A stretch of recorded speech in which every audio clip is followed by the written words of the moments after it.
Can you guess what we're making today? It's onion soup day.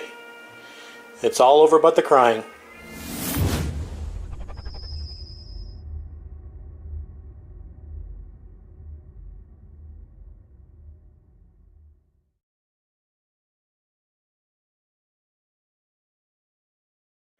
As in previous videos, I'm going to give you a quick rundown of the ingredients, and we'll talk more about those as we utilize them in the soup. But this is just a general overview of what you'll need to make this soup. So of course you're going to need onions. So I've got a variety of different kinds of onions here, and I've got one stray leek left over from last week's soup, so we're going to use that up. I would probably put leeks in this anyway, so it's good that we actually have a leek left over. You're going to need some sort of bread. I in particular have a French baguette here, a nice crusty baguette, but you can pretty much use anything. A crusty bread is preferred, but if you don't have crusty bread, you can use Wonder Bread if you want, toasted. You could use croutons, but like I said, crusty bread is preferred. You could have a nice crusty Italian bread or a roll, sliced, whatever. You'll see how we utilize that towards the end. It's going to be for the soup topper.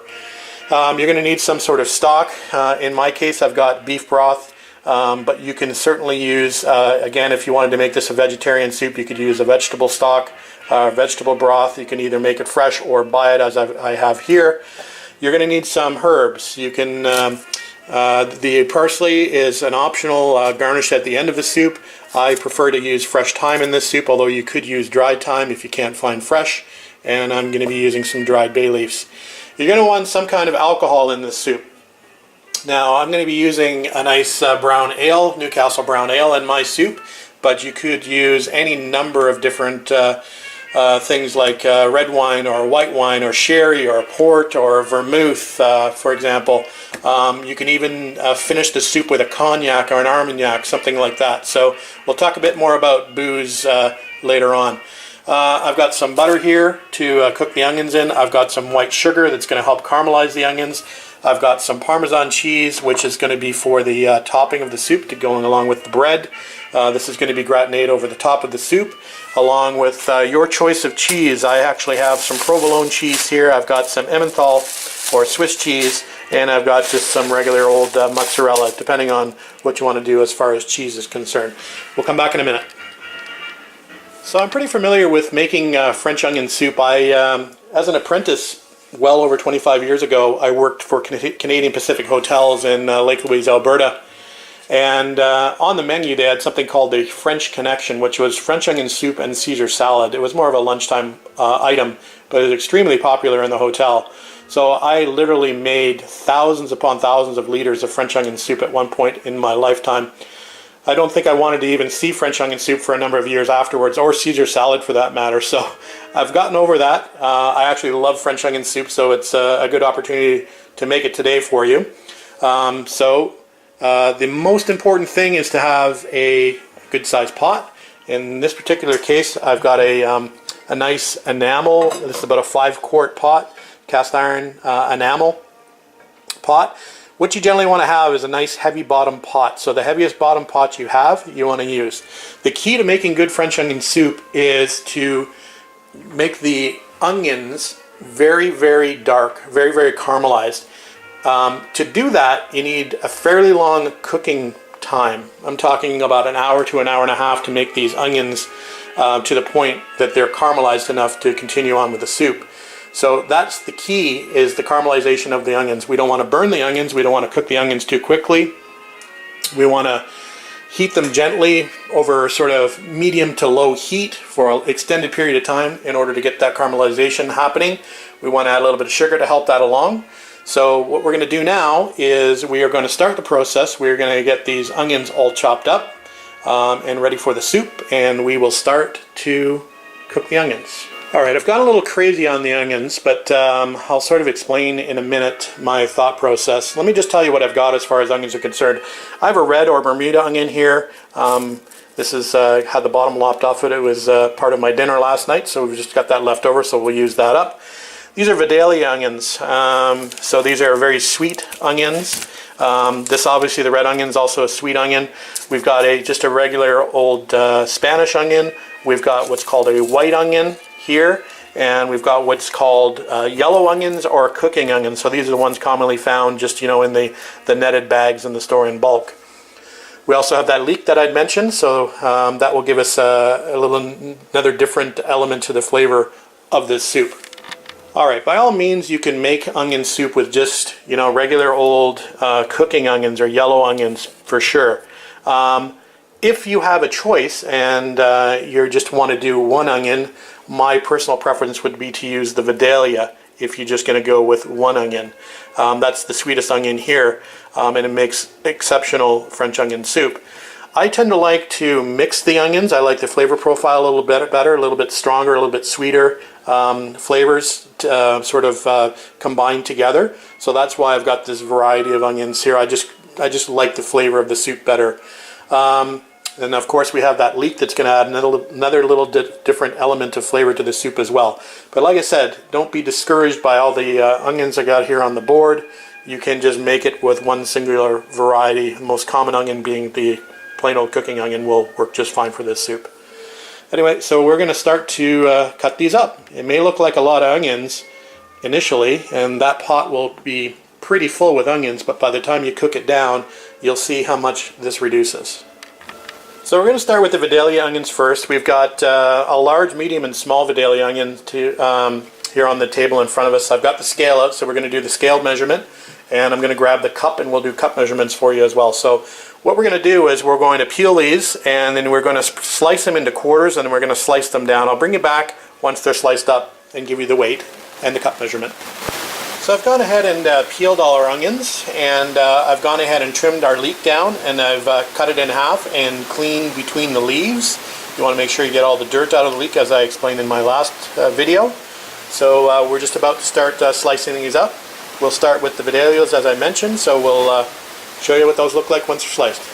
Now, if you have a problem chopping onions and crying, from what I understand, you can either throw these in the freezer for a short period of time and get them very, very cold, or you can actually try and run them under cold running water for a little bit. It's supposed to help you with your tears. I'm generally immune to this now, so I'm just going to go ahead and slice. So what I've done is I've just cut it in half, cut it into quarters, and then we're just going to slice downwards. Alright, for the Vidalias, we've got a total of 802 grams, so 800 grams. And you want it sliced just about like that after the ribs get broken up. So again, those are going to shrink down nicely in the soup. Be perfect to fit on the spoon. Anyway, we'll give you the cup measurement. Okay, 800 grams works out to approximately 6 cups, between 6 and 7 cups. Don't have to be entirely accurate. So between 6 and 7 cups of Vidalia onion sliced. So red onions, we're showing 252 grams, so round that down to 250. So we'll slice that up and give you the cup measurement. Alright, so 2 cups of red onions, or Bermuda onions, whatever you want to call them. Next up are the cooking onions, or yellow onions, whatever you want to call them. So we've got 165 grams of those. We'll slice those up and throw them in the measuring cup. And we've got just about a cup of cooking onions. And we'll do the leek next. It's 155 grams, so let's round that down to 150. We'll slice that up, give you the cup measurement. And that's about a cup and a half of sliced leeks. And again, we've just sliced them down. That's what they look like. About the same thickness as the onions that we just sliced previously.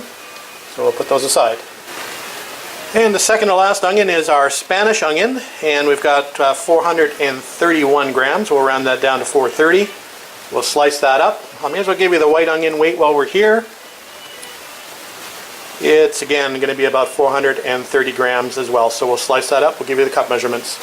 Alright, we're at 4 cups for the Spanish onion, and that will mean we're going to also have 4 cups for the white onion. So all our onions will be sliced as soon as I finish that little white guy, and we'll move on to the next step. I should mention on the larger onions, I'm actually slicing the halves into 3 before I'm slicing them. Otherwise the onion slices are going to be a bit too long, so just slice it in thirds before you go ahead and slice it down. Alright, you made it through the hard part, so we're just about to start cooking. We've got the burner on low, we've got the pot just preheating a little bit. Just to mention, obviously, if you didn't want to cut those onions by hand, you can actually throw them through a food processor with a slicing blade if you really wanted to. But like I said, I don't find it too onerous to have to do that. I kind of enjoy doing them by hand. But again, if you needed to or wanted to use a machine, by all means, you could do that as well.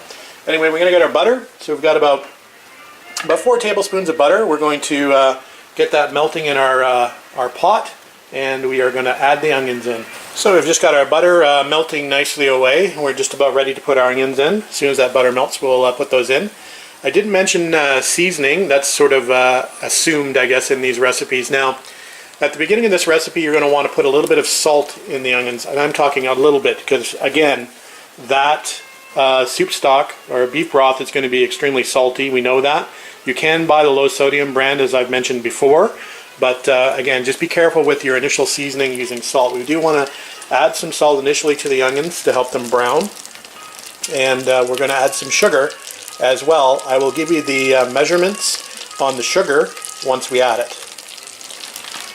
Alright guys, onions are in the pot, and I must say they barely fit in the pot, but that's exactly what we're looking for. We're looking for a pretty good initial starting volume of onions. And again, those are going to cook down substantially.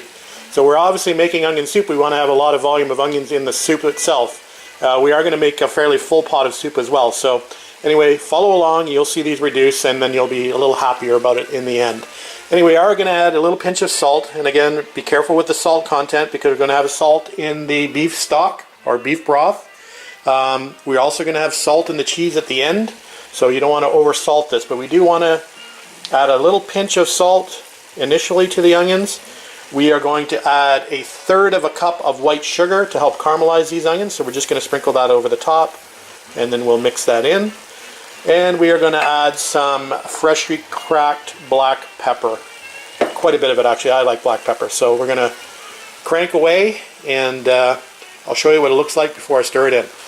Alright, there's our black pepper now just on top. You can see I like black pepper. I'll probably even add more than that later on. I do like my pepper ground fairly coarsely, so I've got a couple of pepper grinders that allow me to select the coarseness of the grind, which I quite like. Anyway, we're going to mix that in, and we'll leave it to cook. Okay, now we've got the seasonings mixed in, the salt, pepper, and sugar. We are going to pop the lid on and just sort of sweat these down a little bit so we can turn them over a little bit easier. Probably do that for about 10 minutes or so, but we want to stir every couple of minutes to make sure we're not burning or sticking on the bottom. So let's pop the lid on and keep an eye on it for about the next 10 minutes. Alright, there are the onions after about 5 minutes cooking with the lid on, and you can see they've shrunk considerably already. So we're going to continue to keep the lid on for another 5 minutes or so. Again, we're going to stir occasionally while that lid is still on for the next 5 minutes. It smells great in here. So we're down to basically half a pot of onions now. That's 10 minutes covered, and you can see that the onions have really released a lot of their moisture. So now we're going to leave the cover off. We're going to continue to keep the burner on low, and we are just going to let those onions cook, and we're going to stir them fairly, I'm not going to say frequently, but occasionally to make sure that they're not burning to the bottom. So as mentioned, we're probably going to cook these for between an hour and an hour and a half. I'm going to set a timer just to show you how long this actually takes, and this is the most important part. So you don't really want to skimp on this. So anyway, like I said, we'll set a timer. We'll stir these occasionally, and we'll just let them go and get nicely brown and caramelized. Alright guys, just after 30 minutes since we've taken the lid off the pot, and we've got the pot just simmering away. So that's what the onions look like now. So they're getting much browner, which is good. You want to make sure that when you're stirring the pot, you're scraping the bottom of the pot to remove any of the brown bits from the bottom of the pot. You don't want them to sort of stick on the bottom and burn, so make sure that you give the bottom of the pot a scrape when you're stirring. And obviously this is where this big heavy bottom pot comes in handy. You don't get those concentrated little heat areas which are going to burn and scorch the onions to the bottom of the pot. So we'll continue to cook this. We'll keep on stirring occasionally, and we'll come back in another half an hour. Alright guys, just 1 hour into it, and it's looking good. So you can see that it's still reducing further, and the liquid's just sort of bubbling away. So this is the point where you really need to sort of keep an eye on it, because as that liquid evaporates, there's a better chance for the onions now to start sticking to the bottom of the pot. So you need to stir it a little bit more frequently now than you have over the last hour. So just keep an eye on it. Every 5 minutes or so, or maybe 5 to 7 minutes, give it a quick stir just to make sure it's not sticking. We got about another half an hour to go to get these onions a little bit more brown than what they are now. We'll come back. Alright, coming up to an hour and 35 minutes, and that's what we're looking at.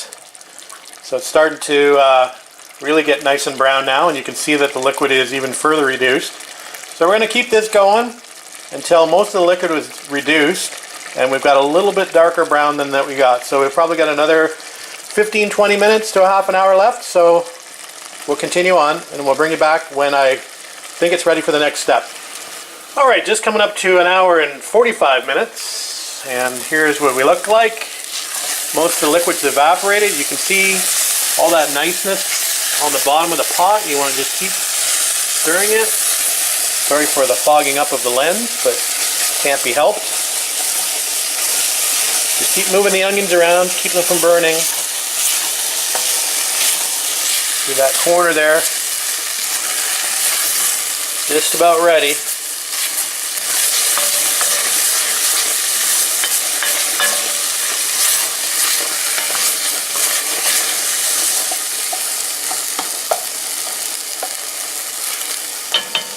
So you can see how much the onions have reduced now in volume. So we're probably down to less than a quarter of the pan as far as, or a quarter of the pot as far as volume is concerned. So I think we're at a point where we can start introducing some liquid back into this pot. So I'm going to get that ready now, and we'll come back.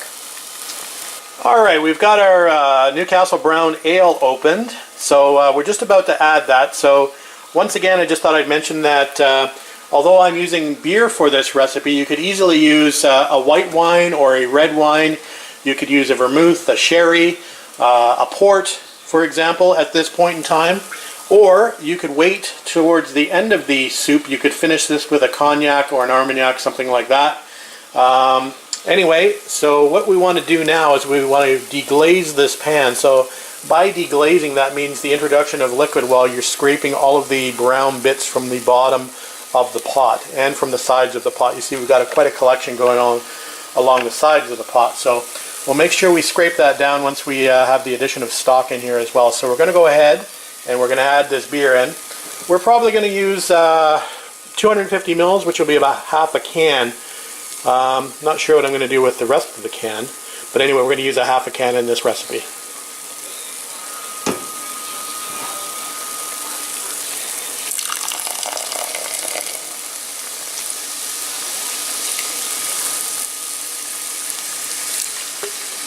That's about a half a can. So like I said, when you stir it in, make sure you scrape the bottom of the pot.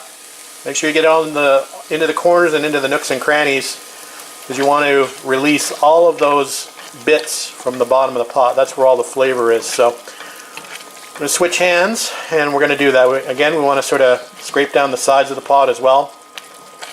And then we're going to move on to the addition of stock, herbs, etc. Alright, we've turned the pot up to medium. We scraped down the bottom of the pot. We're just going to add some of our Worcester sauce. So we're going to give it, probably about 10 good shakes of Worcester. So we've got that in there. So we'll stir that in. And we are going to add our 3 liters of beef stock. And again, I talked about stock earlier, so this could be vegetable stock if you want to keep this vegetarian. This could be chicken stock.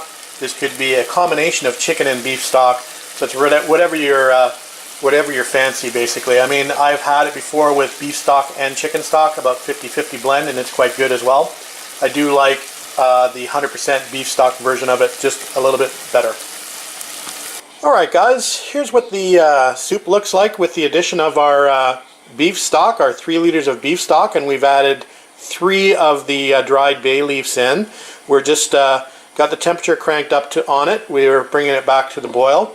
we want to also drop in our fresh thyme. So what I've done is I've just tied this in a little bundle. This is a silicone zip tie, reusable zip tie. You can buy them in cooking stores. You can buy either silicone elastics, or you can buy these kind of handy dandy zip ties, which are kind of cool. So I'm just going to drop that in there as it is, like that. And we'll just cook that in the liquid. And what we'll do is we'll taste this broth from time to time. No pun intended. And we'll get the flavor profile that we're looking from the thyme. And once we are at that flavor profile that we're looking for, we'll actually just remove the thyme bundle from the soup entirely. So once the soup comes to a boil, we're going to turn it back down to a simmer, and we're going to want to reduce this soup by probably about a quarter. So that's probably going to take about an hour's worth of simmering. So like I said, we'll bring it to the boil, turn it down to a simmer, and let that simmer for an hour. And then we're on to our final step, which is the addition of some chopped fresh parsley that we have waiting in the wings over here. In the meantime, I'm going to get my top garnish for this soup ready, and I'll bring you back when we start that. Alright, we've got our nice fresh French baguette out here on our cutting board, and we're just about to start slicing it up for our soup garnish. So what I'm going to do is I just want to slice this into fairly, not really thick, but medium-sized thickness rounds. This is going to be for the top of our soup garnish. I've got sort of a crock style bowl here that I'm going to be using to bake this in the oven when it's ready to go. So what I like to do is, just for another added element of flavor, you can see we've got the soup back to the boil now. We're just going to turn it down to a simmer. I like to grill my my baguette. Gives a nice, another flavor element, with just nice grill marks on the bread. You can just toast it simply if you like. I'm just going to brush it with a little bit of light olive oil before we toast it. Just going to brush it on one side with olive oil before we toast it. So we're going to get the grill pan nice and hot. But of course, this could be done out in the barbecue as well. If it was summertime, I'd be doing it out in the barbecue. But we've got the grill pan for the cold winter months indoors. So that's what we're up to. Alright guys, the grill pan has done its work, and we have the nicely grilled baguette over here ready to go for our top garnish on the soup. The soup is simmering away over here, and you can see it's reducing, which is good. So we got about another, I'd say, a half an hour to 45 minutes to go on this. So the last step, again, as I mentioned, is to add that chopped parsley. We'll do that right towards the end of cooking. We want a nice fresh note to be added by that fresh Italian parsley. So we'll probably go ahead and chop that up now. So we've been simmering the soup for about 45 minutes or so, and I've got it to a point where I'm really happy with the flavor profile of the thyme now. So what we're going to do is, I think we're going to call this soup done. We're going to pull out the 3 bay leaves that are in there. We're going to pull out the bundle of thyme, and you can see it's given up some of its leaves in there, which is great. But the rest of it we're going to just pull out and discard. We're going to keep the silicone elastic. It's reusable. But as I mentioned, we'll also pull those bay leaves out. Then we'll add in, we've got a half a cup of chopped parsley here. So that's pretty much about 3/4 of the bunch of parsley that we just chopped up finally. And we're going to throw that in, turn the heat off, and we'll consider the soup done. Now we're going to actually bake the soup. And there's the finished soup base with the addition of the chopped parsley. I have to say that the ratio of onions that we started with is just perfect with the ratio of broth. The 3 liters of broth that we added just about worked out perfectly. I think we've got a good overall ratio of onions to broth. So anyway, like I said, we're going to go ahead and build the soup now and get ready to bake it. Alright, we're going to go ahead and build our soup. So we've got our broth in our bowl, and sorry for the shadows, but I've got the camera perched up in the cupboard.